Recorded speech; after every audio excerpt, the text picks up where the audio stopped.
একদিন তোমার যৌবন ফোরাবে, সাধের দেহে কাফন জড়াবে। একদিন তোমার যৌবন ফোরাবে, সাধের দেহে কাফন জড়াবে। সেদিন তো আর নেই বেশি দূর, সেদিন তো আর নয় বেশি দূর। মরণ যেদিন তোমায় ডাকবে, একদিন তোমার যৌবন ফোরাবে, সাধের দেহে কাফন জড়াবে। যাকে ভুলে আছো তুমি সেই হবে আপন, যেদিন তোমার গায়ে উঠবে কাফন। ঠিক কিনা বলে? যাকে ভুলে আছো তুমি সেই হবে আপন, যেদিন তোমার গায়ে উঠবে কাফন। বিপদের সেখানে কেউ সাথী হবে না, হবে নাকি কেউ সাথী? বিপদের সেখানে কেউ সাথী হবে না, এ কথাটা কখনো কি দেখেছ ভেবে? একদিন তোমার যৌবন ফোরাবে, সাধের দেহে কাফন জড়াবে। সেদিন তো আর নয় বেশি দূর, সেদিন তো আর নয় বেশি দূর। মরণ যেদিন তোমায় ডাকবে, একদিন তোমার যৌবন ফোরাবে। আল্লাহর বান্দা হযরতে লুকমান আলাইহিস সালাতু ওয়াস সালাম তার প্রিয় সন্তানকে নসিহত করেছিলেন। আমরা আমাদের সন্তানকে নসিহত করি না, যদিও করি সব দুনিয়ার জন্য, আখিরাতের জন্য না। কথা কোন ঠিক না বেঠিক? আর লুকমান আলাইহিস সালাতু ওয়াস সালাম তার সন্তানকে নসিহত করেছিলেন দুনিয়ার জন্য নয়, আল্লাহ তাআলাকে চেনার জন্যে। সুবহানাল্লাহ পড়ে। আমার প্রিয় বন্ধুরা, আজকে আমাদেরকেও সন্তানদেরকে নসিহত করার দরকার আছে। আজকে আমাদের সন্তানগুলো দ্বীনের পথে নসিহত না করার কারণে শুধু নামে মুসলমান ঠিক আছে, কিন্তু আমাদের যুবকগুলোর মধ্যে ইসলামের কোনো পাত্তা নাই। সামনে তো হাজিরিন, আমি আজকে আপনাদের সামনে কোরআন ও হাদিস থেকে কিছু আলোচনা রাখার চেষ্টা করব ইনশাআল্লাহ। আল্লাহ পাক যদি আমাকে তৌফিক না দেন, আমি কি কথা বলতে পারবো নাকি? আল্লাহর কাছে দোয়া করেন, আল্লাহ আমার মতো গুনাহগারের জবান থেকে কিছু দিক নির্দেশনামূলক কথা আপনাদের খেদমতে এই জবান থেকে যেন আল্লাহ বের করে দেন, বলি আল্লাহুম্মা আমিন। সম্মানিত হাজিরিন, মহাগ্রন্থ পবিত্র আল কোরআন থেকে আমি দুইটা আয়াতে কারিমা তেলাওয়াত করেছি। এই দুইটা আয়াতে কারিমার আলোকে কিছু কথা ইনশাআল্লাহ বলার চেষ্টা করব। মহাগ্রন্থ আল কোরআনে আল্লাহ রাব্বুল আলামিন সূরা দিয়েছেন কয়টা বলেন তো? জানেন আপনারা? সূরা দিয়েছেন কয়টা? 114টা। 114টা সূরার মধ্যে 114টা সূরার মধ্যে আল্লাহ পাক অনেক কিছুর নামে সূরা দিয়েছেন। গাভীর নামে কোরআনে সূরা আছে না নাই বলেন তো? পিঁপড়ার নামে সূরা আছে না নাই? মাকড়সার নামে সূরা আছে না নাই? অনেক মানুষের কিছু কিছু মানুষের নামে সূরা আছে, নবীদের নামে সূরা আছে। তো এই কোরআনের ভেতরে দুইজন ব্যক্তির নামে সূরা আছে যারা আল্লাহর নবী নন, আল্লাহর প্রিয় বান্দা এবং বান্দি। তাদের ভেতরে একজনের নাম হলো হযরতে লোকমান আলাইহিস সালাম। নাম কি ভাই? আপনারা লোকমান আলাইহিস সালামের নাম শুনেছেন? শুনেছেন সবাই? লোকমান আলাইহিস সালাম আল্লাহর নবী ছিলেন না, তিনি আল্লাহর একজন প্রিয় বান্দা ছিলেন। লোকমানকে আল্লাহ পাক দুইটা অপশন দিয়েছিলেন, একটা হলো নবুয়তি, একটা হলো হিকমত। আল্লাহর বান্দা লোকমান আলাইহিস সালাম হিকমতকে গ্রহণ করেছিলেন, বলি সুবহানাল্লাহ। আমার প্রিয় বন্ধুরা, আল্লাহ পাক এই লোকমানকে আল কোরআনে কেন সেট করলেন? তার নামে একটা সূরায় নাজিল করলেন, কারণ কি? এর পিছনে একটা গুরুত্বপূর্ণ কারণ হলো, এই লোকমান আলাইহিস সালাতু সালাম একজন আদর্শ পিতা ছিলেন। কি ছিলেন ভাই? ওয়াজ তো শোনেন, কিন্তু বুঝতে হবে ওয়াজ। শুধু শায়ের গেয়েই গেলাম, আপনারা শুনলেন আর চোখের পানি ঝরালেন, কিছুই বুঝলেন না, এই ওয়াজ শুনে কোনো ফায়দা আছে নাকি ভাই? বুঝতে হবে এবং কথার সাথে আওয়াজ দিতে হবে। পারবেন তো ইনশাআল্লাহ?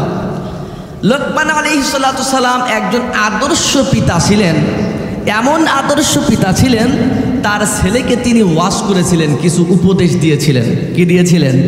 কিছু উপদেশ দিয়েছিলেন।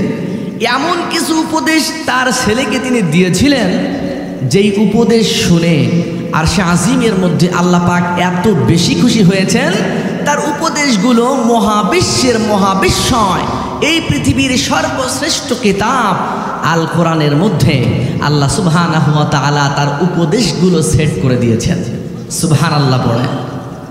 আমার প্রিয় বন্ধুরা, আমরাও অনেকেই পিতা আছি এখানে, আমাদের সন্তান আছে। আমরা আমাদের সন্তানকে কি ওয়াজ করি, নসিহাত করি? না করেন না এমন না, করেন, কিন্তু আমাদের নসিহাত আর লোকমানের নসিহাত এক ছিল না।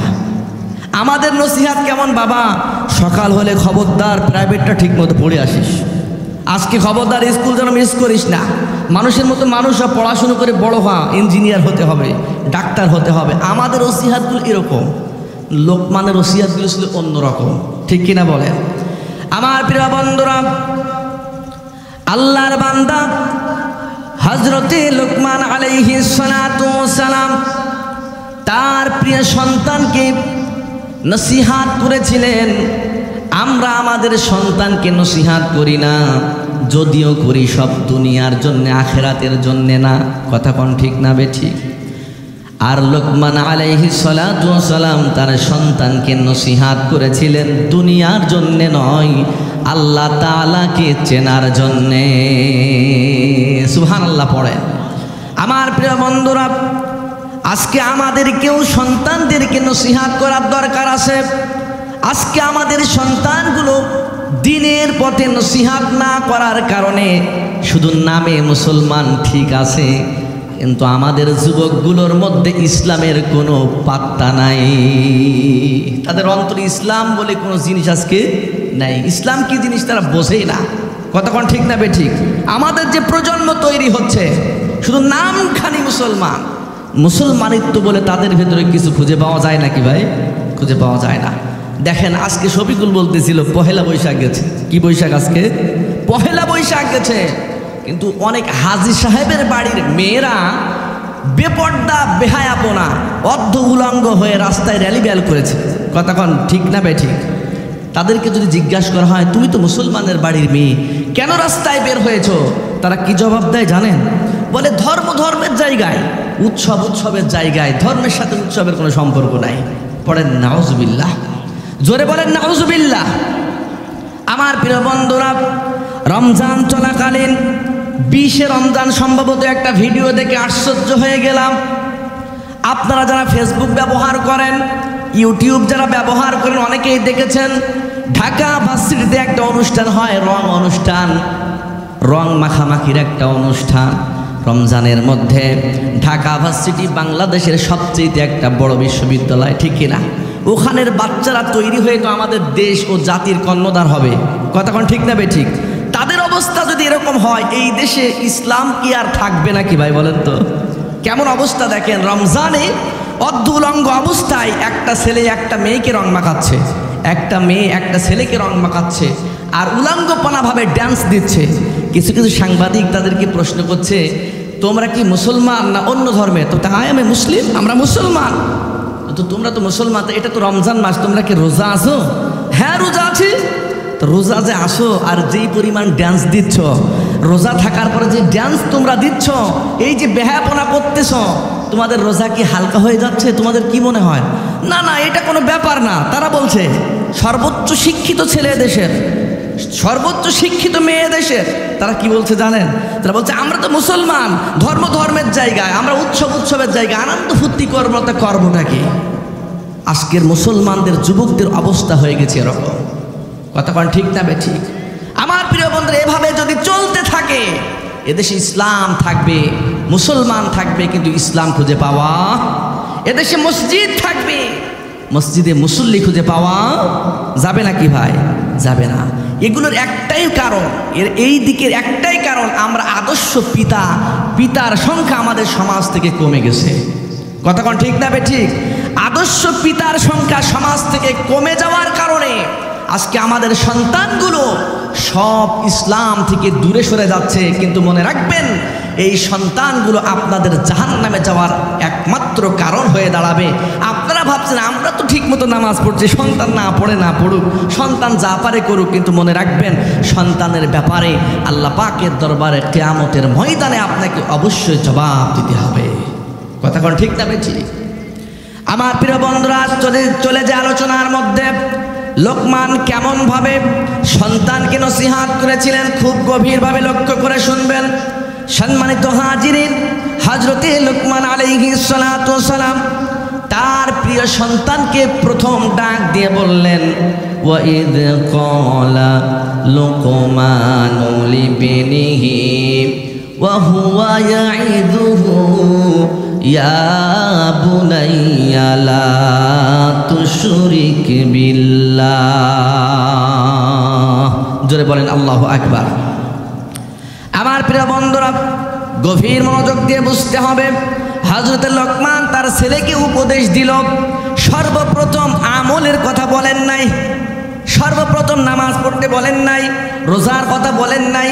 হযরত লোকমান আলাইহিস সালাতু ওয়াস সালাম তার প্রিয় সন্তানকে প্রথম ডাক দিয়ে সর্বপ্রথম তাকে যে শিক্ষাটা দিল সেটা হলো আল্লাহ পাকের তাওহীদের শিক্ষা। কিসের শিক্ষা ভাই? সর্বপ্রথম আল্লাহকে চিনতে হবে। আল্লাহকে না চিনে ইবাদত করলে ওই ইবাদত আল্লাহর কাছে গ্রান্টেড হবে? কথা বলেন হবে নাকি? আমরা তো আল্লাহকেই চিনি না। কথা কোন ঠিক কিনা?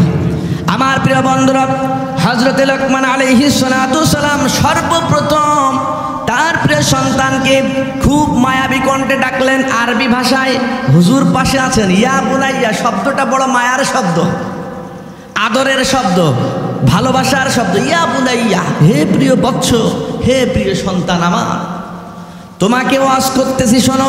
ওয়াহুয়া ইয়াইজুহু, তোমাকে উপদেশ দিচ্ছি, তুমি কান খুলে শুনে রাখো। লা তুশরিক বিল্লাহ, সর্বপ্রথম তুমি যেই বিষয়টা খেয়াল রাখবে প্রিয় সন্তান, খবরদার খবরদার আল্লাহ তাআলার সাথে কোনো কিছুকে শরীক করবে না। সুবহানাল্লাহ পড়েন। আমার প্রিয় বন্ধুরা, লোকমান আলাইহিস সালাতু ওয়াস সালাম সন্তানকে বুঝালেন, হে প্রিয় সন্তান শুনে রাখো, আল্লাহ হলেন এক। জীবনে যা কিছু করবা, যত ইবাদত করবা, যত বন্দেগী করবা, জীবনে যত সংগঠিত কাজ তোমার হবে, সব কাজগুলো একমাত্র শুধুমাত্র কেবলমাত্র যার জন্যে করবে তিনি হলেন আরশে আজিমের মালিক আল্লাহ। আল্লাহ ছাড়া কারো ইবাদত করা যাবে?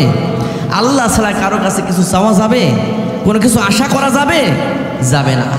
আমার প্রিয় বন্ধুরা, সর্বপ্রথম তাওহীদের শিক্ষা দিলেন লোকমান, তার সন্তানকে তাওহীদের শিক্ষা দিলেন। আমাদের সন্তানদেরকে আমরা তাওহীদের শিক্ষা দেই না, আমাদের সন্তানগুলো জানেই না আল্লাহর সাথে শিরিকটা কি জিনিস। আজকে আমাদের সমাজে শিরিকের মাজার বসেছে, বাজার বসেছে। কথা কোন ঠিক কিনা? ঢাকা শহরে যদি আপনারা কেউ যান, মোড়ে মোড়ে দেখবেন মাজারগুলো ফুল দিয়ে সুসজ্জিত করা হয়েছে। সেখানে যেসব খাদেমরা রয়েছে, কেউ কেউ আছে, এক সাংবাদিক এক খাদেমকে জিজ্ঞাসা করছে, আপনার যে এই অবস্থা, ঠিকমতো চুল কাটেন না, দাড়ি কাটেন না, এমন যে জঙ্গলি অবস্থা, আপনার গায়ের থেকে পাটা ছাগলের মতো গন্ধ বের হচ্ছে, আপনি কি গোসল করেন না? বলেন না গোসল করি না, 12 বছর গোসল করি না। নাউজুবিল্লাহ পড়ে। যেই মানুষটা 12 বছর গোসল করে না, ওই ব্যক্তি কি আল্লাহর কোনো প্রিয় বান্দা হতে পারে বলে মনে হয় আপনাদের? সব জায়গায় শিরিকের মহড়া চলছে। আমার প্রিয় বন্ধুরা, আপনাদেরকেও সজাগ থাকতে হবে। শিরিক যদি আপনার অন্তরের মধ্যে ঢুকে যায়, আর আপনার নেকিগুলো, আপনার সওয়াবগুলো, আপনার আমলগুলো যদি পাহাড় সমতুল্য হয়, আর আল্লাহর সাথে যদি আপনি শিরিক করেন, তাহলে আপনার পাহাড় সমান নেকি, পাহাড় সমান ইবাদত আমার আল্লাহ সব কিছু বরবাদ করে দেবে। আল্লাহ রাব্বুল আলামিন কোরআনে কত সুন্দর করে বললেন, ইন্নাল্লাহা লা ইয়াগফিরু আন ইউশরাকা বিহি ওয়া ইয়াগফিরু মা দুনা যালিকা লিমান ইয়াশা।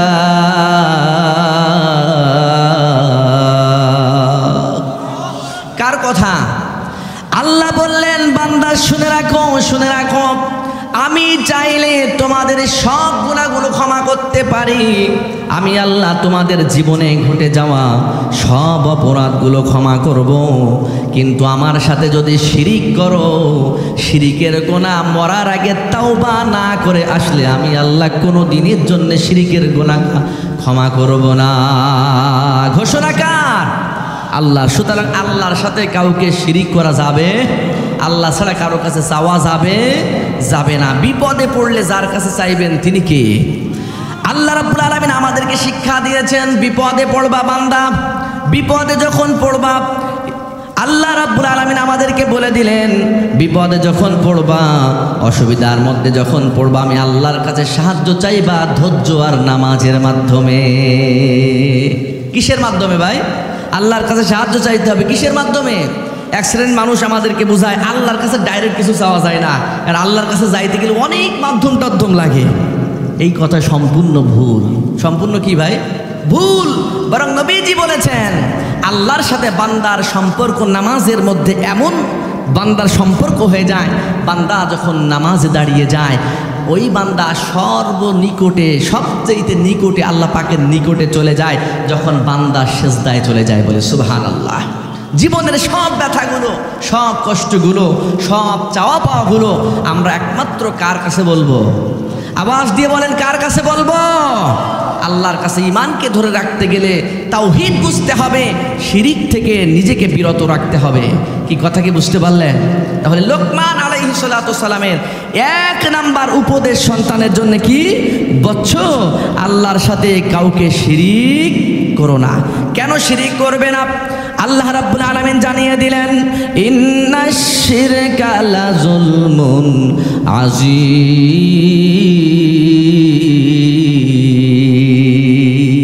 শিরিক করো না। শিরিক হলো আল্লাহর সাথে করা সবচেয়ে বড় জুলুম। সবচেয়ে বড় কি ভাই? কথা বলেন, সবচেয়ে বড় কি? জুলুম। আমার প্রিয় বন্ধুরা, প্রথমে তাহলে লোকমান ছেলেকে শিক্ষা দিলেন তাওহীদের শিক্ষা। কিসের শিক্ষা? তাওহীদের শিক্ষা। এবার দেখুন লোকমান আলাইহিস সালাতু সালাম কি শিক্ষা দিচ্ছেন। হযরত লোকমান আলাইহিস সালাতু সালাম এবার প্রিয় সন্তানকে শিক্ষা দিচ্ছেন, হে প্রিয় সন্তান শুনে রাখো, ইয়া বুনাইয়া ইন্নাহা ইন তাকু মিসকালা হাববাতিন মিন খারদালিন ফাতাকুন ফি সখরাতিন আও ফিস সামাওয়াতি আও ফিল আরদি ইয়াতি বিহাল্লাহ। আল্লাহু আকবার বলেন। প্রথমে শিক্ষা দিলেন তাওহীদের, দ্বিতীয় শিক্ষা দিচ্ছেন, হে প্রিয় সন্তান, ইয়া বুনাইয়া, হে প্রিয় সন্তান, যদি কোনো কাজ সরিষা দানা পরিমাণও হয়, মিসকাল হাব্বাতিন মিন খারদালিন, সরিষা দানা পরিমাণ যদি কোনো কাজ হয়, ক্ষুদ্র একটা কাজও যদি হয়, সামান্য একটা কাজও যদি হয়, হতে পারে সেটা ভালো অথবা মন্দ। অর্থাৎ লোকমান আলাইহিস সালাতু সালাম তাওহীদ শিখানোর পর সন্তানকে এবার শিখাচ্ছেন তাকওয়া। কি শিখাচ্ছেন? আল্লাহর ভয়, তাকওয়া। যেই তাকওয়া রমজান আমাদেরকে শিখিয়েছে। কথা কোন ঠিক না বেঠিক? রমজান আমাদের কি শিখিয়েছে বলেন তো? তাকওয়া শিখিয়েছে। লোকমান দ্বিতীয়বার সন্তানকে তাকওয়া শিখাচ্ছেন। কিভাবে বুঝে রাখুন। বলছে, ইয়া বুনাইয়া ইন্নাহা ইন তাকু মিসকালা হাব্বাতিন মিন খারদালিন, যদি এমন কোনো সরিষা দানা পরিমাণও যদি কোনো কাজ হয়, সেটা ভালো হোক আর সেটা মন্দ হোক, সেটা যদি তুমি করো, আর সেটা যদি হয় সখরাতিন, পাথরখণ্ডের ভেতরেও যদি থাকে, সেটা পাথরখণ্ডের ভেতরেও যদি থাকে, আউফিস সামাওয়াতি, আসমানের মধ্যেও যদি যে তুমি করো, আউফিল আরদি, জমিনের কোথাও যদি তুমি করো, আল্লাহ পাক বলছেন, লোকমান বলছেন, ইয়াতি বিহাল্লাহ, যেখানেই তুমি যেই কাজই করো না কেন, সেটা যত ক্ষুদ্র হোক না কেন, সেই ক্ষুদ্র কাজটাও আল্লাহ পাক তোমার সামনে প্রকাশিত করে দেবে। চিল্লায় বলেন আল্লাহু আকবার, জোরে বলেন আল্লাহু আকবার।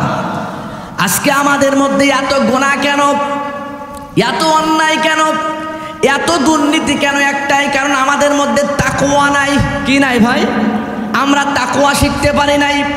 তাকওয়া হলো এমন একটা জিনিস, লোকমান সন্তানকে শিখাচ্ছে, শুনে রাখো সন্তান, তাকওয়া হলো এমন একটা জিনিস, তুমি যত ক্ষুদ্র কাজ করো না কেন, যত সামান্য কাজ তুমি করো না কেন, ভালো হোক আর মন্দ হোক, যেটা তুমি যেখানেই করো না কেন, মানুষের চোখের আড়ালে করো না কেন, পাহাড়ের মধ্যেও করো না কেন, জমিনের কোথাও পালিয়ে করো না কেন, আসমানের উপরে উঠেও যদিও তুমি করো না কেন, আল্লাহ পাকের চোখ তোমার পক্ষে ফাঁকি দেওয়া সম্ভব হবে না। সুবহানাল্লাহ বলে। আমার প্রিয় বন্ধুরা, আমরা অনেকে রাতের আধারে যখন অন্যায় করি, রাতের আধারে যখন অন্যায় করি, আমরা মনে করি সবাই তো ঘুমায়, কেউ তো দেখে না। আচ্ছা বলেন তো, আমার আল্লাহ কি ঘুমায় নাকি? আল্লাহ কি ঘুমায়? আল্লাহ রাব্বুল আলামিন বলেন, লা তাখুযুহু সিনাতুন ওয়ালা নাওম।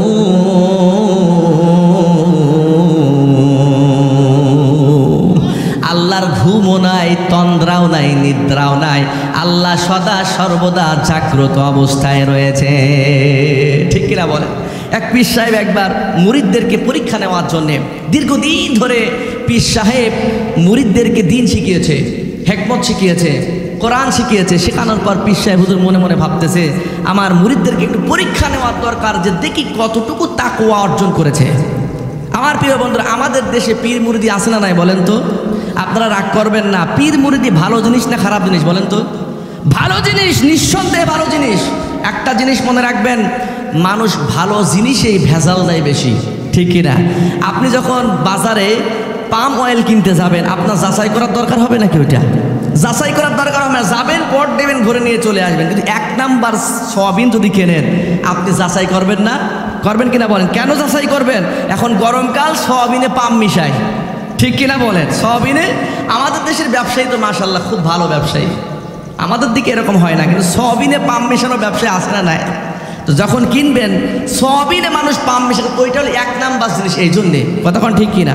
তো পীর মুরিদি ভালো জিনিস, কিন্তু এটার ভেতরে বর্তমান ভেজাল বেশি হয়ে গেছে। কতক্ষণ, ঠিক না বে ঠিক?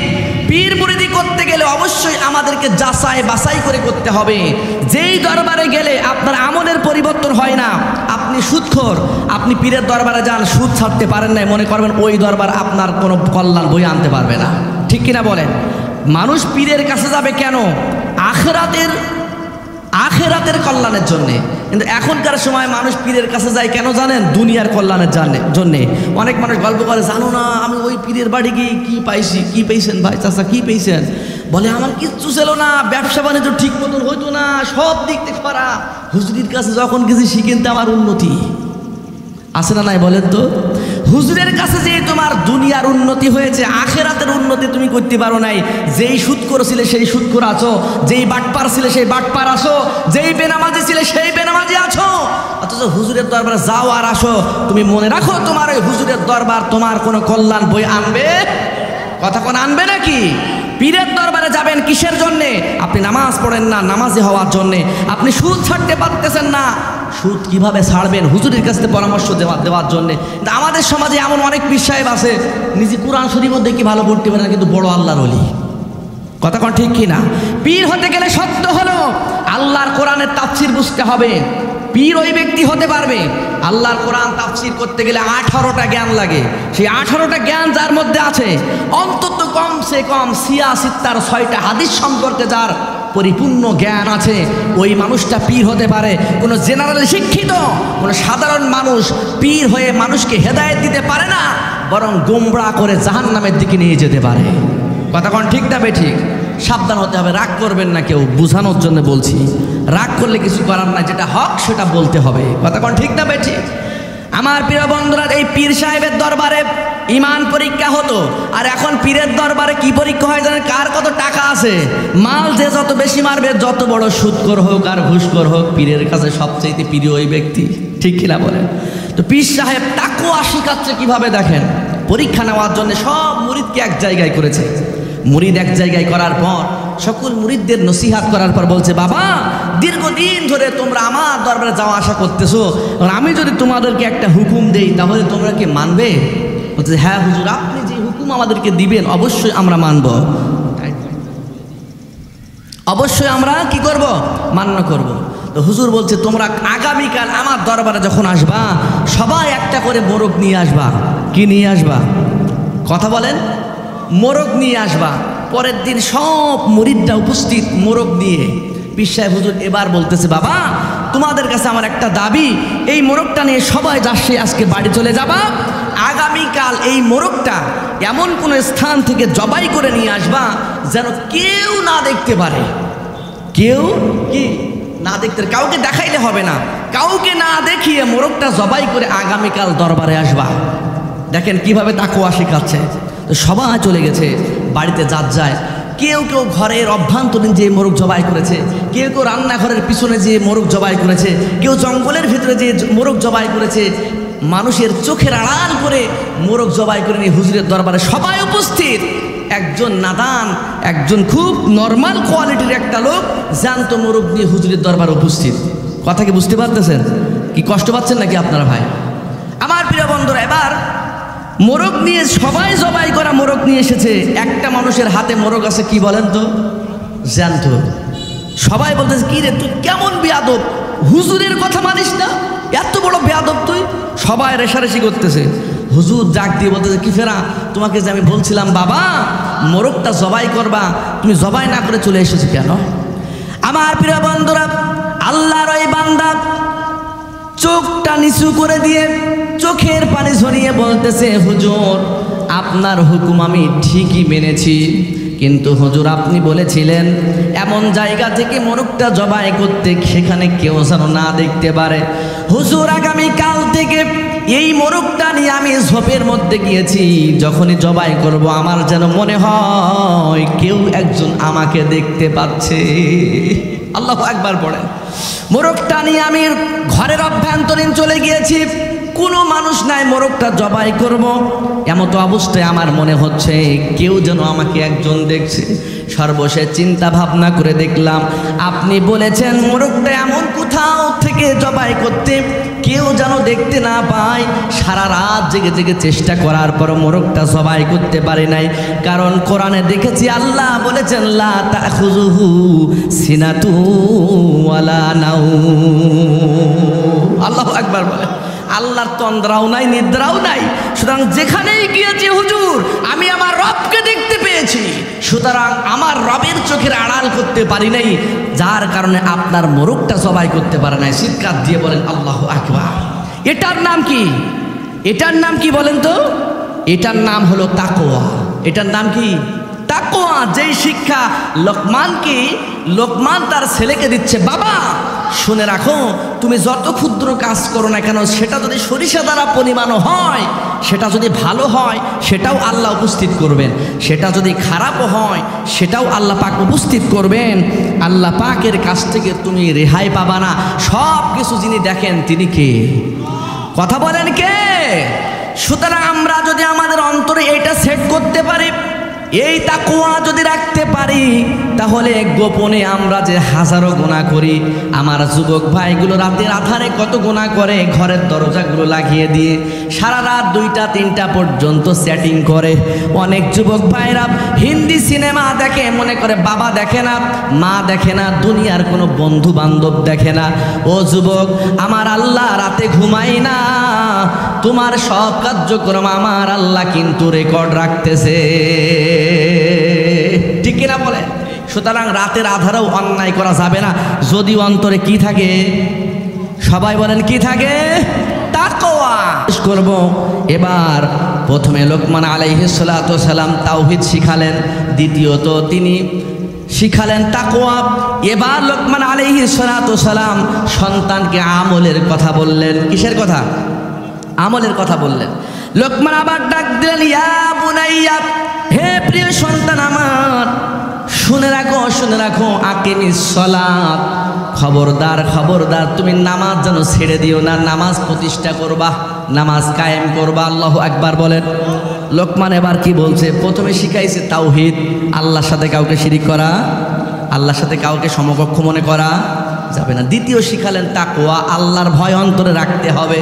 আল্লাহর ভয় অন্তরে রেখে আপনি যদি ইবাদত করতে পারেন, ওই ইবাদতের মধ্যে আল্লাহ মজা ঢেলে দেন। দেখবেন আমরা নামাজে দাঁড়াই কোনো স্বস্তি থাকে না, বরং নামাজে দাঁড়াইলে শরীরে অশান্তি বেড়ে যায় বেশি, ঠিক কি না? কারণ কি, আমাদের ভেতরে কি নাই? তাকওয়া নাই। তাকওয়া নাই। তাকওয়া যার যত বেশি, ইবাদতে মজা পাবে সে তত বেশি। কথা কোন ঠিক কি না? এবার লোকমান বলেন, ইয়া বুনাইয়া আকিমিস সালাত, হে প্রিয় সন্তান আমার শুনে রাখো সন্তান, খবরদার খবরদার নামাজ যেন ছেড়ে দিও না, নামাজ তুমি কায়েম করবা।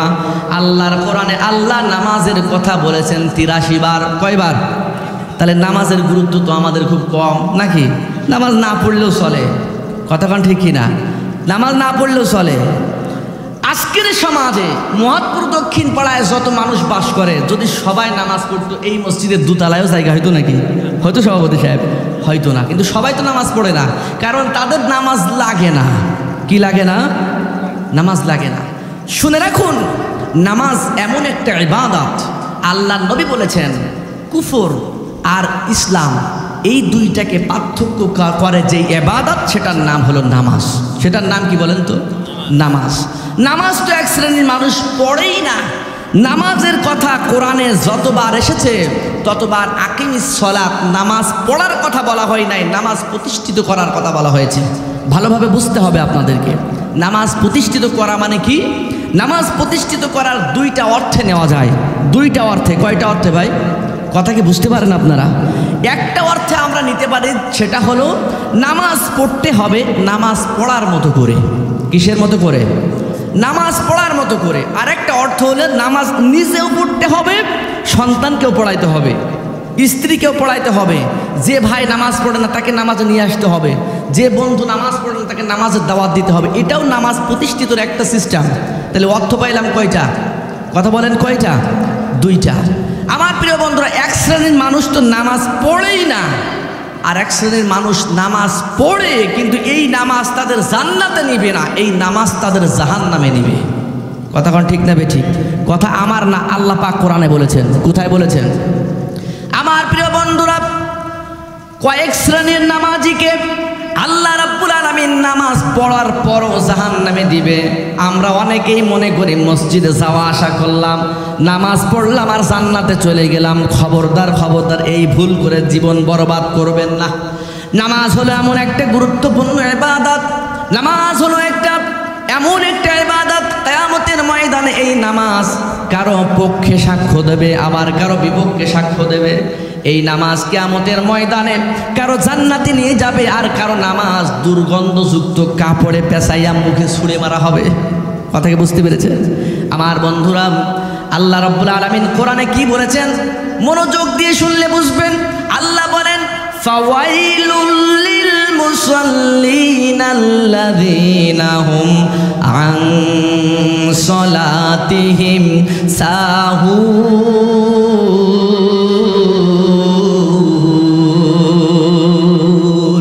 আল্লাহু আকবার বলেন। আল্লাহ বলছেন ফাওয়াইলুল লিল মুসাল্লিন, দুর্ভোগ ওইসব মুসল্লিদের জন্যে, দুর্দশা ওইসব মুসল্লিদের জন্যে, দুঃসংবাদ ওইসব মুসল্লিদের জন্যে, আল্লাযীনা হুম আন সালাতিহিম সাহুন, যারা নিজেদের নামাজের মধ্যে গাফিলতি করে। কি করে ভাই? কথা বলেন, নামাজে কি করে? গাফিলতি করে। নামাজে গাফিলতি, এমন গাফিলতি। আমার প্রিয় বন্ধুরা, যারা নামাজি আছেন খুব মনোযোগ দিয়ে শুনবেন, অন্য কোনো মাইন্ডে শুনবেন না, বুঝে শুনে শুনবেন। নামাজে গাফিলতি মানে আমাদের কাছে, নামাজের অনেক নামাজির কাছে নামাজ পড়তে হয় তাই আমরা পড়ি, নামাজের গুরুত্ব নাই আমাদের কাছে। কতক্ষণ ঠিক না বেঠিক? কেমনভাবে আজকে দেখেন অনেক মানুষ মসজিদে নামাজ পড়তে আসে, ভালোভাবে বুঝবেন। আমি এই মসজিদে খেয়াল করেছি, কোনো লুকোচুরি কথা নয়, ডাইরেক্ট কথা হবে, কারণ হেদায়েতের দরকার আছে। কতক্ষণ ঠিক না বেঠিক? এই মসজিদের বহু মানুষ আমাদের কাছে এই অবজেকশন দেয়, হুজুর এই মসজিদের বেশিরভাগ মানুষ সারাদিন ঠিক মতো হাঁটা চলা করে, ক্ষেত খামারে কাজ করে, বাজার করে, ঘাট করে, সব কিছু করে, মসজিদে এসে চেয়ারে বসে নামাজ পড়ে। হুজুর আছেন এখানে, আজকের ইসলামিক ফাউন্ডেশন তারা ফতোয়া দিয়েছে চেয়ারে বসে নামাজ পড়লে তার নামাজই আদায় হবে না। আমার কথা নয়, বড় বড় মুফতিদের, গ্র্যান্ড মুফতিরা আজকে ফতোয়া দিয়েছে, সব কিছু সাজেস্ট করে চেয়ারে বসে নামাজ আদায় করলে তার নামাজ কি হবে? কথা বলেন, হবে? হবে না। আপনি নামাজ চেয়ারে বসে তখন পড়তে পারেন, আপনি নিজে হাঁটতে পারেন না, দুইজন বগল ধরে উঁচু করে নিয়ে মসজিদে চেয়ারে বসায় দেবে, তখন আপনি চেয়ারে বসে নামাজ পড়বেন। কথা কি বুঝতে পেরেছেন? কিন্তু আপনি ভালো মানুষ, ঠিক মতো আপনাদের ছোট করার জন্য বলছি না, আপনাদের ভুল ভেঙে দেওয়ার জন্য বলছি। আরও একটা কথা আপনাদেরকে বলি, যারা মসজিদে চেয়ারে বসে নামাজ পড়েন, হুজুর পাশে আছেন, হুজুরের কাছে জিজ্ঞাসা করি, কোনো মুসল্লি কি আপনার কাছে অনুমতি নিয়ে নামাজ আদায় করেছেন চেয়ারে?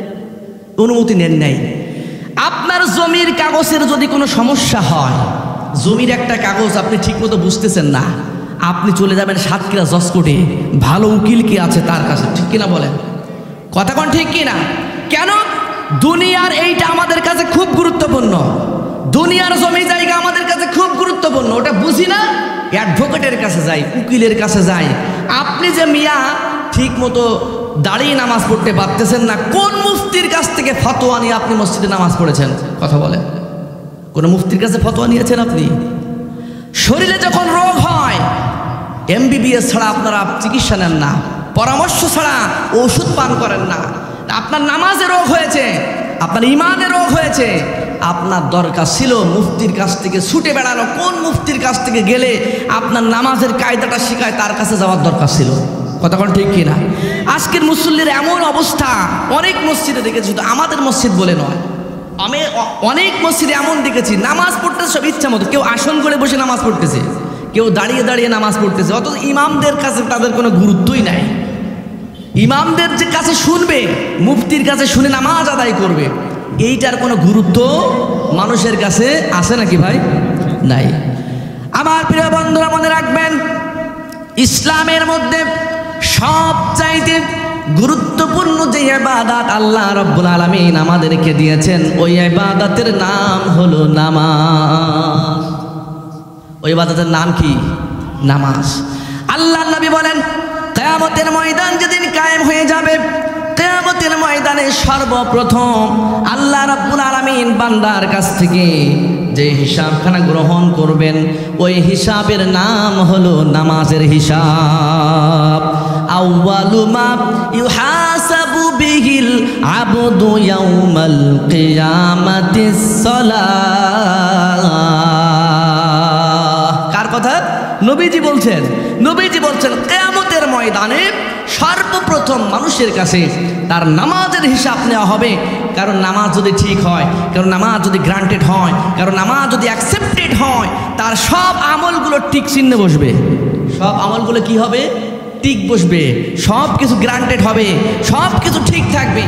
আর কারণ নামাজ যদি রিজেক্ট হয়ে যায়, নামাজ যদি বাতিল হয়ে যায়, নামাজ যদি নষ্ট হিসাবে আল্লাহ পাকের কাছে গণ্য হয়ে যায়, তার সব আমলগুলো, তার রোজা, তার হজ, তার যাকাত, তার দান, তার সাদকা, তার সমস্ত জনকল্যাণমূলক কাজ, সব কিছুকে আল্লাহ পাক নামাজ নষ্ট হওয়ার কারণে সব আমলগুলো বরবাদ করে দেবে।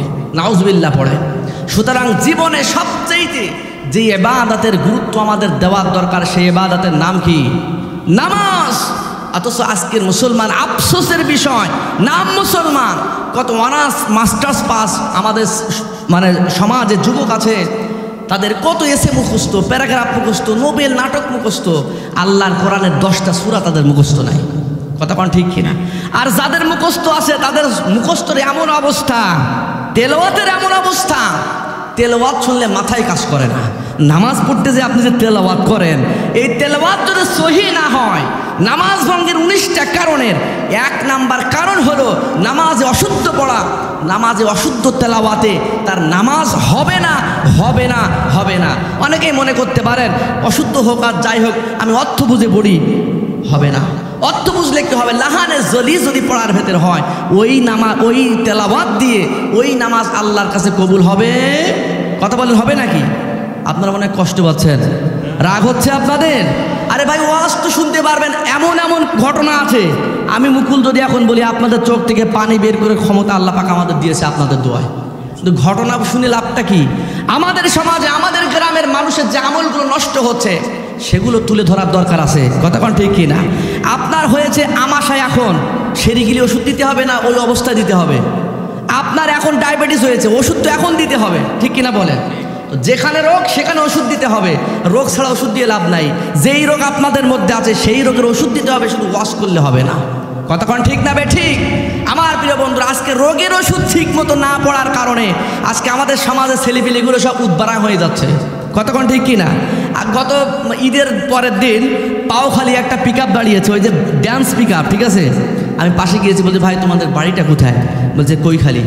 ও আমি তো ও তাহলে ওই দিকের মাল সব এইগুলো করে, আমাদের দিকে ছেলেপিলে তো এরকম করে না। ঈদের আনন্দ দুর্গা পূজার আনন্দের সাথে মুসলমানের সন্তানরা মিশিয়ে ফেলছে। কতক্ষণ ঠিক না বে ঠিক? আমি বলতেছি ভাই তোমাদের হুজুররা কি মসজিদে একটু ওয়াজ করে না যে এই ঈদের আনন্দের নামে তোমরা যে এই যে বাজে কাজ করে বেড়াচ্ছ, ইসলামকে তোমরা শেষ করে ফেলতেছো, এই কাজটা বলতে হুজুররা কি বলেন? না হুজুর, আমাকে হুজুররা অস্টস করে না। চিন্তা করেন, ঈদগাহে হুজুররা আজকে পীরের ফজিলাতে রস করে। কতক্ষণ ঠিক না বে ঠিক? ঈদগাহে হুজুররা পীরের ফজিলাতে রস করে। ঈদগাহে ওয়াজ করার দরকার ছিল একটা মাস রোজা রেখেছো, এই তাকওয়া কিভাবে ধরে রাখবে?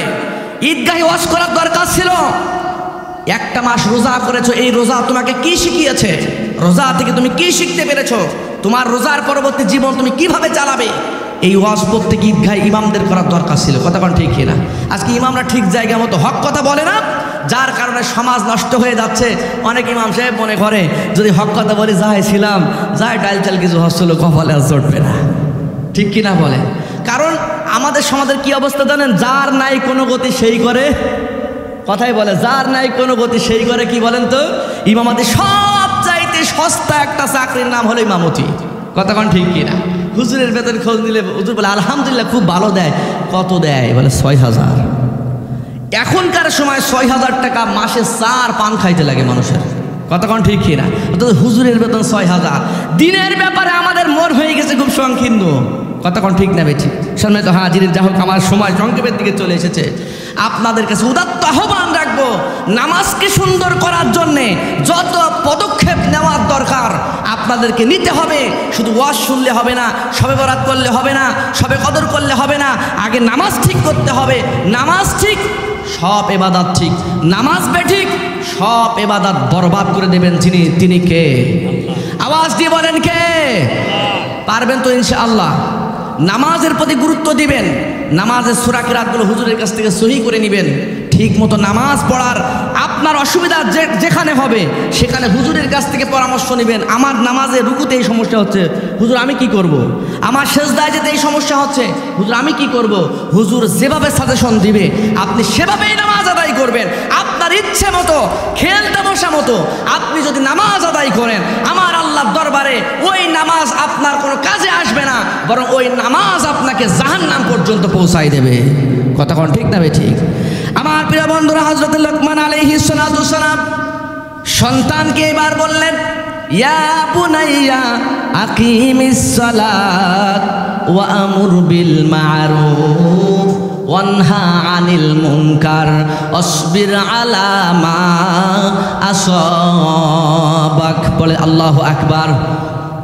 সন্তানকে লোকমান বলতেছে, প্রিয় সন্তান খবরদার খবরদার নামাজ নষ্ট করবে না, ঠিক মতো নামাজ আদায় করবে। কিন্তু আমাদের সমাজে মানুষ নামাজ অনেক আদায় করে কিন্তু ঠিক মতো নামাজ তো আদায় করে না। বেশিরভাগ আমাদের অনেক মা বোন এসেছে মনে হয় আজকে এখানে এসেছে না? তাহলে কথা তো অনেক কিছু বলার দরকার, সময় তো শেষ। মা বোনেরা এসেছে, তাদের জন্য তো কিছু বলার দরকার ছিল নাকি বলেন? আমার প্রিয় বন্ধুরা, নামাজের এই যে ব্যাপারটা, যদিও যারা পুরুষ ছেলে আসে চোখ কুলজ্জার ভয়ে হলেও সপ্তাহে একদিন অন্তত মসজিদে আসে, ঠিক না? তা আমাদের সমাজের এমন অনেক যুবতী মেয়ে আছে কমাস নামাজ হয়, নামাজ পড়ে না, পশ্চিমমুখী হয় না, এমন হিসাব নেই। কতক্ষণ ঠিক কিনা? আমার মা বোনেরা এসেছেন আপনারা অনেক আশা নিয়ে, মুকুল কি বলে, শফিকুল কি বলে, হুজুর কি বলে এটা শোনার জন্যে। আমার মা আপনাদের সুসংবাদ জানিয়ে দেই, আমার নবী আপনাদের জান্নাতে যাওয়া খুব সহজ হিসাবে ঘোষণা করেছেন। সুবহানাল্লাহ পড়েন। নবী আমার বলেন, কোন মহিলা যদি 4টা কাজ করতে পারে, কয়টা? আমার নবী বলেন, কোন মহিলা যদি 4টা কাজ ঠিক মতো করতে পারে, আমার আল্লাহ 4টা কাজ মহিলাদের করার কারণে আল্লাহ রাব্বুল আলামিন জান্নাতে 8টা দরজা ওই মহিলার জন্য আল্লাহ খুলে দেবে। জোরে বলি সুবহানাল্লাহ। মা বোন যারা এসেছেন কান খাড়া করে শুনবেন। আলোচনার খুব বেশি সময় নাই। ও মা, আপনাদের জন্য নবী এই সুসংবাদ দিয়েছেন, কাজ হলো কয়টা? কথা বলেন কয়টা?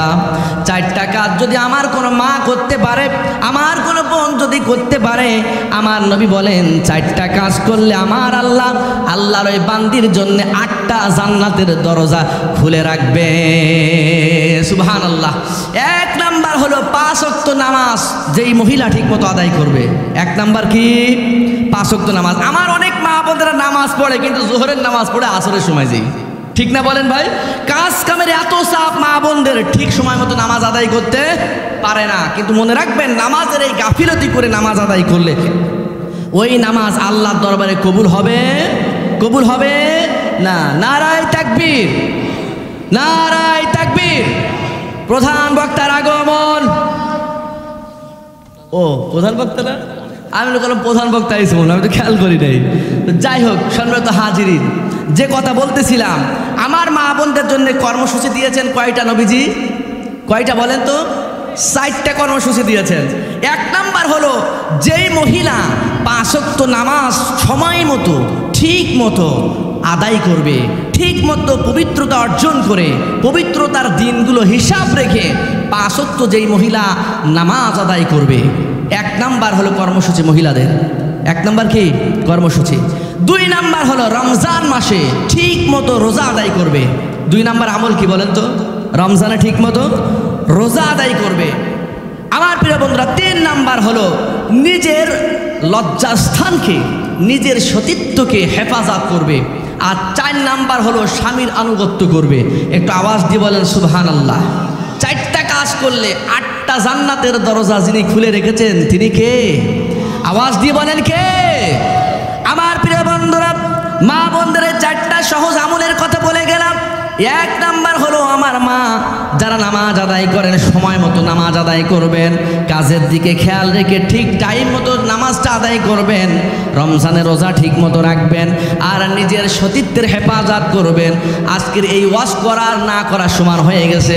রাস্তাঘাটে বের হইলেই বেপর্দা নারী ছাড়াই চোখে কিছু ধরা পড়ে না, ঠিক কিনা বলেন? বেপর্দা নারী ছাড়া চোখে কিছু ধরা পড়ে নাকি ভাই?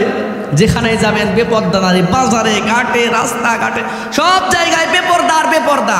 আজকে সমাজে আমাদের মা বোনদের এত অধঃপতন হয়েছে, এই মা বোনদের থেকে আব্দুল কাদের জিলানীর মতো এরকম মানুষ আশা করা যাবে? কথা বলেন, যাবে? যাবে না। আজকে মা বোন, আমাদের যাদের সন্তান আছে, মেয়ে আছে, স্ত্রী আছে, আপনাদের এই উদাত্ত আহ্বান জানাবো, তাদেরকে আমাদের শিখাতে হবে পর্দা কি জিনিস। মুসলমানের কন্যা হিসাবে, মুসলমানের স্ত্রী হিসাবে আমাদের পর্দা শিখাতে হবে। আজকে আমাদের মা বোনদের ভেতরে ন্যূনতম পর্দার ব্যাপারে কোনো প্রকার আকর্ষণ মা বোনদের ভেতরে দেখা যায়।